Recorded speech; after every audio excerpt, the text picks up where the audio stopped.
faithfully delivering value, interpreting great books worldwide. Hello, this is Sally's Book Talk. Today we're interpreting the book Assertiveness.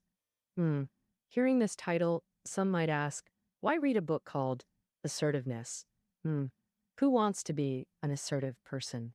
Indeed, in our country, people find it hard to see assertiveness as a compliment. Most folks think assertiveness means being unreasonable, bad at communicating, stubborn, rigid, and hard to get along with. However, even though most people don't want to be called assertive, deep down they envy such folks. When personal legitimate rights are violated, assertive people can confidently seek justice instead of telling themselves to just bear it. When a boss always makes unreasonable demands, like working overtime to handle personal stuff, assertive people can firmly refuse instead of holding grudges and reluctantly doing it. When relatives or friends make awkward requests like borrowing money or a car, assertive people can straightforwardly say no instead of sacrificing themselves to please others. When parents pressure marriage or childbirth in the name of love, assertive people can cleverly escape parental control instead of derailing their own plans. Exactly. Assertiveness can help you overcome shyness, speak your true thoughts, and break free from others' control. Because assertiveness is so crucial, world-renowned psychology master, Professor Manuel Smith from the University of California, specifically wrote a book on it. The methods and ideas in this book have been personally used by big names like Jobs, Clinton, Hillary, Oprah, and transformed their careers and lives afterward. To this day, this book has been a bestseller for 40 years, enduring and becoming a classic. In this book, the author combines theories and real cases from fields like psychology, linguistics, and behavioral science to clearly reveal assertiveness. It's not condescending brainwashing nor aggressive attack, but a special skill for dealing with others. Once you master this skill, you'll find you don't become annoying. Instead, your boss, clients, colleagues, friends, and family will view you differently and respect you. And you yourself will gradually turn around passive situations, shed stress and negative emotions, and finally take control of your own life. I'll break down this book into two parts. What's the first part? What's hindering you from becoming assertive? Second, how can you become assertive? Actually, in our social environment, too many books and people teach us how to speak tactfully without offending others. So first, I'll clearly explain what the benefits of becoming assertive are. The first benefit is quickly resolving conflicts. Compared to arguing or avoiding problems, skillful assertiveness avoids disputes and solves issues fast. The second benefit is freeing yourself from others' manipulation. In life, whether it's your parents, boss, or clients, they might subtly control you. Becoming assertive lets you be true to yourself. Since the benefits are obvious, why aren't you assertive? In other words, what's stopping you from becoming assertive? This is because you have erroneous social practices and beliefs to some extent. Like, the most common one is, you always rush to explain why you do things. There are many examples in life. For instance, you're about to return a pair of shoes, and the clerk asks, "Why don't you like these shoes?" When questioned like that, you might feel embarrassed, hastily explaining that the heel is hard, the instep is tight, or the color is off. The clerk then counters your explanations with solutions. Ultimately, you can't return the shoes. Another example, a friend suggests drinking after work, but you don't want to go today. You might try to explain or lie, saying you have family matters or need to work overtime. And the friend might offer solutions based on your explanation, like going later or shortening the time. Ultimately, you unwillingly drink with them. For such unnecessary explanations, the author wants you to firmly believe that only you have the final right to judge your character and actions. Since you are your own final judge, you don't need to explain anything to others, nor let them judge whether your actions are appropriate right or wrong. For example, when returning shoes, you could say, I don't like it, I want to return it. When refusing a friend, say, sorry, I want to go home after work today, and say nothing else. Once you boldly state your true thoughts, others won't have the chance to exploit loopholes in your explanations to manipulate you. You really don't need to worry. If you say that, others might beat you up. Not daring to change your mind is also a common problem people face. Many people feel that if they've already announced an idea to everyone, like, I'll attend the company event this weekend, or I won't take leave next month. What about annual leave? If you suddenly change your mind later, people will think you're immature and unreliable, and you might even worry about causing trouble for others. The author mentioned that once he bought 10 cans of paint, used one, didn't like it, and wanted to return them. For the other 9 cans, when filling out the return reason, he simply wrote, I changed my mind. Because when he bought them, the seller told him that as long as the paint is unopened, he can return it anytime. But the clerk kept insisting that the author provide a reasonable return reason, like the color isn't right or the consistency is off, etc. Actually, this is the clerk asking the author to fabricate a reason so he can report to his boss. But the author stuck to his guns, didn't budge, and eventually got the refund. Actually, people not allowing you to make changes is an attempt to manipulate. Through this logical manipulation, it's like if you change your mind, you'll make a mistake, cause trouble for others, or show you're irresponsible. Basically, you can't make new decisions. In reality, no one in this world is unchanging. Everyone's thoughts may shift, and your interests might change over time. Changing one's mind is both reasonable and normal, and you can safely do so. There are also many people who dare not boldly say, I don't know, or I don't care. I don't understand. They think saying that seems disrespectful to others or makes them appear incompetent. For example, your child asks why the moon orbits Earth instead of Mars, and you dare not say, I don't know. Another example, your wife criticizes you, saying, you always mess up the house. Can't you change? You dare not say, I don't care. Or your boss asks you, increasing your workload, making you take on responsibility.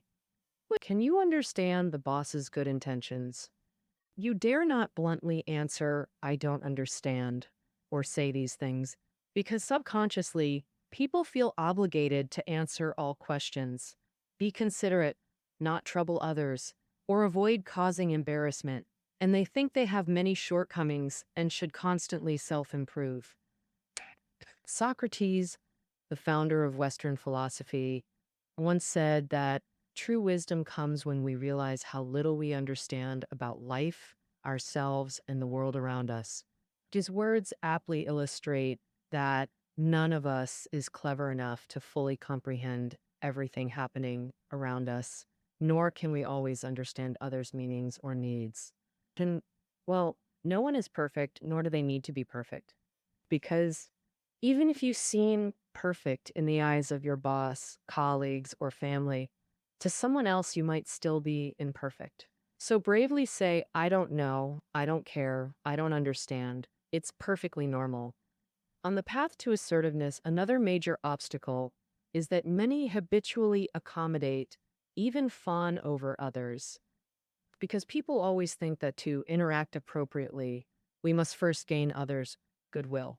Hence, starting to accommodate and please them as if only then will others like us. The author pointedly notes that in business-like or authoritative relationships, the other party may never show you goodwill. Nevertheless, we can still interact with them, like supermarket clerks, insurance brokers, business negotiation counterparts, etc. If these people dislike us, does that mean things won't get done? Not necessarily. Even in close relationships, you might do things you dislike to please your spouse, parents, or friends. But author's experience shows that once people discover they can manipulate you, they'll become increasingly unfriendly. For instance, if your spouse finds threatening effective, they'll frequently use this tactic. If your boss thinks dangling carrots works, they'll keep doing it. Remember, no one avoids causing others displeasure. You don't need everyone to like you. That's real life. At this point, many may have decided to abandon past wrong practices or beliefs and want to become assertive. However, when faced with situations, they might think, I can't say that, I can't do it, or simply get angry and aggressive. But none of that is assertiveness. The most crucial mental quality for assertiveness is calm persistence, repeatedly expressing your true intentions until you achieve your goal. To deal with everyone around you assertively, the most important thing is mastering assertive language skills. These are exactly the skills we'll learn together, and daily life is your best training ground. Next, let's explore how to use assertiveness to handle everyone around you. First, let's see how to handle people you don't care about. Who exactly are these people? They're clerks you meet in stores, mechanics you deal with when fixing your car, or credit card salespeople visiting your office. You might only interact with them once, or even multiple times without any real connection. They're unimportant, yet important to you. After all, you might have stressed about returning defective coats, gotten angry with irresponsible tilers, or been annoyed by increasing mortgage and English course sales pitches. For this, the author recommends two assertive language techniques: the broken record method and workable compromise. These techniques are the most direct and powerful. With people you don't care about, you needn't consider their feelings too much. Just achieve your goal. What is the broken record method? As the name suggests, it's like a broken record, stuck repeating the same phrase.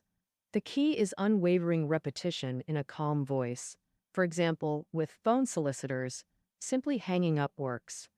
But what if they stop you on the street or come to your office? That's trickier because these salespeople always have prepared openings to make you stay. For example, they'll claim to be working students, charity workers, or entrepreneurial moms. Basically, if you don't listen, you're heartless. So fine. After their pitch comes product trials or adding their WeChat. At times like this, no matter what you hear, don't let them lead you by the nose or engage with their talk. For instance, when a gym membership salesman says, "You must care about your health," implying you'll definitely work out. Don't follow up with, "Yes, I do care about my health." Instead say, "Sorry, I don't need it." If he then says, "We can offer you 2 free checkups. If you don't like it, you can quit later," don't curiously ask, "Where is your store?" Instead, keep repeating like a broken record, "Sorry, I don't need it." In short, no matter what they say, just repeat, "Sorry, I don't need it." Faced with such assertive rejection, even the most experienced salesman will back off. As for the workable compromise method, it's when, after using the broken record technique, you find the other party is even more assertive than you. The coping skill you'll need. Often, being assertive doesn't guarantee 100% success. Compromising to achieve partial goals is better than retreating and accomplishing nothing. Okay, in life, you might face this. After buying a product, if it has issues when you contact the merchant, they shift blame to suppliers or manufacturers. Basically, they don't want to solve the problem your way. Here, use both the broken record method to firmly repeat demands and workable compromise to facilitate solutions. For example, when the merchant says, "The problem with this sofa cushion isn't our fault. The manufacturer won't take returns." Don't back down thinking the merchant is innocent. Instead, assertively say, "Maybe the manufacturer won't take returns, but I still want this cushion replaced." After repeated insistence, if still deadlocked, propose. Discuss solutions with the manufacturer. "I'll wait 3 days," or "Fix it now." If it recurs, you must replace it. By clearly proposing compromises, they'll mostly reconsider. Some might say, Clerks and salespeople are just struggling. But in this world, who isn't trying to make a living? Save those unnecessary sympathies for stray cats. At this point, you just need to assertively protect your own rights. Now, let's see how to handle people you can't ignore. These include your boss, your doctor, your clients, your colleagues, etc. They're closely tied to your vital interests, so communicating with them. You want to achieve your goals assertively without offending them. The suitable language techniques should be assertive, yet non aggressive, including self disclosure, fogging, or negative assertion. First, let's talk about self disclosure. It includes two meanings. The first meaning is that when talking to others, you should frankly and assertively disclose your thoughts and feelings. The second meaning is that when you detect someone trying to manipulate you by exploiting your flaws and worries, you should proactively reveal those flaws and worries. For example, showing you're willing to accept it. This might be the most effective skill to prevent manipulation and maintain inner peace. Let's take seeing a doctor as an example regarding frankly and assertively disclosing your thoughts and feelings. At this point, for instance, most people always obey doctors blindly, afraid to challenge authority. So you might have to endure medicine with severe side effects or bad taste. You might be enduring a very painful treatment, especially when the doctor is confident and stubborn. You dare not voice your needs, fearing it might delay your treatment. Try this instead. Mhm. When the doctor says, injections are more effective, but you don't want them, boldly self disclose. This shot makes me unbearably painful. Is there an oral alternative with similar effects? Or when the doctor asks you to come for an ultrasound every Wednesday afternoon, assertively say, I have meetings every Wednesday afternoon. Can we change the time? Perhaps your doctor isn't unreasonable. You just never thought there was room for negotiation with doctors. Regarding proactively revealing your flaws and worries and showing you're willing to accept them, a simple example will make you understand this. When your boss says, lately during overtime, I haven't seen you around, you should realize that, the boss is about to accuse you, so you should immediately self disclose. Yes, recently my elderly parent was hospitalized, and there's no one at home to take care of the child, so I have to leave right after work. Um, so I always try to complete tasks efficiently during work hours. This way, the boss doesn't feel comfortable saying anything more. Besides using self disclosure to take initiative in conversation, when facing unfounded accusations from people we have to care about, the fogging technique is very useful. Um, with this method of confusing the other party, you seem to concede, but actually you take control. The challenge with this method is not getting easily provoked. No matter what accusations you hear, you must respond calmly to maintain assertiveness. There are three ways to respond with the fogging technique. The first is admitting facts, meaning when someone accuses you, you immediately admit any facts they point out. For example, when your boss accuses you of not doing something well, but the facts are different, you don't need to defend yourself immediately. Just answer promptly. Yes, this matter is something I didn't do well. Your frankness reflects your confidence. Only when facing such a confident you will the boss restrain their anger and patiently listen to your explanation of the matter. The second way is admitting possibility. When someone accuses you, you immediately affirm any possibility they point out. For example, your business partner says to you, if you persist on this point, it might hurt our feelings. You can respond, yes, it might hurt our feelings a bit. This way, without stating it explicitly, the client will sense your persistence. The third way is agreeing in principle. When someone tries to manipulate you with logical speech, you immediately express agreement in principle. Agreeing in principle, for example, when your colleague says, just do this project according to the client's requirements, that way the client will be satisfied and place more orders. And we can meet our performance targets. You can respond, I agree with your view. I'll try my best to meet the client's needs. In reality, you can still handle it your way. A project, the core of the fogging technique is to turn yourself into fog. No one can see through the fog. The fog doesn't have a hard shell. No matter how big a stone you throw at the stone won't bounce back, and the fog won't be affected at all. Therefore, the seemingly calm fog is the most assertive existence. Finally, we'll talk about the negative assertion method. Um, if the fogging technique is for responding to others' unfounded accusations, then the negative assertion method is for dealing with mistakes you've actually made. Simply put, it's decisively denying oneself. When people make mistakes, they often have two reactions. One is feeling deeply guilty and wanting to make up for it somehow. The second is refusing to admit fault with self protection and counter criticism, aggressively venting emotions at the critic. Both reactions aren't good because this way, people can use your guilt or emotional state to manipulate you. So when you make a mistake, you should choose a third reaction. Don't exaggerate or downplay your fault.